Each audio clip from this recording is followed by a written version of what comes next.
পশ্চিমবঙ্গে ক্ষমতার পালাবদলের পরপরই কলকাতা সহ রাজ্যের বিভিন্ন জেলায় শুরু হয়েছে ব্যাপক রাজনৈতিক অশান্তি।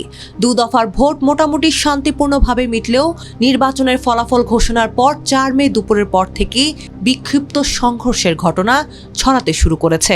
কলকাতা থেকে শুরু করে হাওড়া, দক্ষিণ ২৪ পরগনা, পূর্ব মেদিনীপুর ও উত্তর ২৪ পরগনার মতো এলাকাগুলোতে ভাঙচুর ও মারধরের অভিযোগ উঠেছে। অধিকাংশ ক্ষেত্রেই আক্রমণের শিকার হচ্ছে তৃণমূলের কার্যালয় ও কর্মীরা, এবং অভিযোগের তীর সরাসরি বিজেপির দিকে। টালিগঞ্জে বড় ব্যবধানে হেরেছেন তৃণমূল প্রার্থী অরূপ বিশ্বাস, যেখানে বিজেপি প্রার্থী পাপিয়া অধিকারী ৬,০১৩ ভোটে জয়ী হন।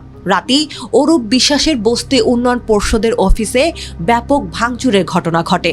মুর্শিদাবাদের বহরমপুরেও ছড়িয়ে পড়ে ভোট পরবর্তী সহিংসতা। অভিযোগ, বিজেপির একটি বিজয় মিছিল থেকে তৃণমূল উপপ্রধান বিপ্লব কুণ্ডুর বাড়িতে হামলা চালানো হয়। এমনকি বাড়ির সামনে রাখা বেশ কয়েকটি বাইক ভাঙচুর করে পেট্রোল ঢেলে দেওয়ারও অভিযোগ উঠেছে।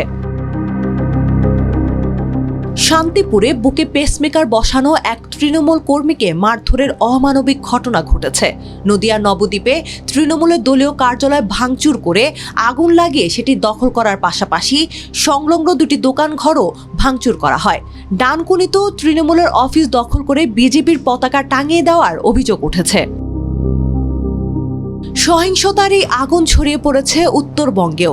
কোচবিহারে তৃণমূলের জেলা সভাপতির তৈরি করা কার্যালয় ভাঙচুর করে বিজেপির পতাকা লাগিয়ে দেওয়া হয়েছে। যদিও কোচবিহারের সাহেব কলোনি এলাকায় উল্টো তৃণমূলের বিরুদ্ধে বিজেপি কর্মীদের মারধরের অভিযোগ উঠেছে, যেখানে ৩ জন বিজেপি কর্মী গুরুতর আহত হয়ে হাসপাতালে ভর্তি হয়েছেন।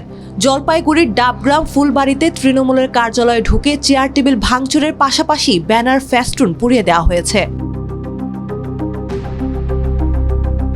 পশ্চিম মেদিনীপুরে তৃণমূলের প্রাক্তন জেলা সভাপতি ও তার স্ত্রীর উপর হামলার পাশাপাশি পার্টি অফিসে ভাঙচুর চালানোর ঘটনা ঘটেছে। সব মিলিয়ে নির্বাচনের ফলাফল ঘোষণার পর থেকেই রাজ্য জুড়ে বিরাজ করছে চরম রাজনৈতিক অস্থিরতা ও চাপা উত্তেজনা।